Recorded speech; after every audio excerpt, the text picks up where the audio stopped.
नवनवीन व्हिडिओ पाहण्यासाठी व आमच्या सोबत राहण्यासाठी चॅनलला सबस्क्राइब करायला विसरू नका। तर बघा काय बातमी आहे, सरकारच्या 8व्या वेतन आयोगातील मोठी अपडेट समोर आली आहे।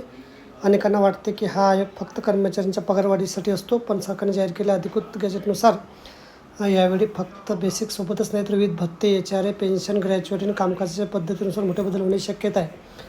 3 नोव्हेंबर 2025 रोजी स्थापन झालेल्या आयोगाला आपला अंतिम अहवाल करण्यासाठी 18 महिन्याचा कालावधी देण्यात आला आहे। गॅजेटनुसार आयोग सध्या सरकारच्या कर्मचाऱ्यांना मिळणाऱ्या सर्व प्रकारच्या भत्त्याचा आढावा घेत आहेत। अनेक प्रकारचे भत्ते जास्त सोपे आणि व्यवस्थित करण्यावर भर दिला जात आहे। काही भत्त्यांना एकत्र करून किंवा पात्रतेच्या नियमात बदल होण्याची शक्यता व्यक्त केली जात आहे। कर्मचारी संघटनेने HRA वाढवून 40% करण्याची मागणी सरकारकडे केली आहे। पेन्शन, NPS, UPS आणि रिटायरमेंट व नंतर मिळणाऱ्या ग्रॅज्युएटी नियमाचे आयोगाकडून पुन्हा विचार केला जाणार आहे।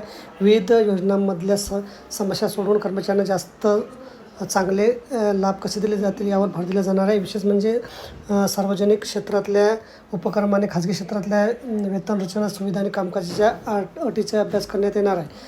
तर बघा, अशा प्रकारे अत्यंत महत्त्वाची माहिती आपण समजली असेल। व्हिडिओ सुद्धा आवडल्यास लाईक करा आणि शेअर करा।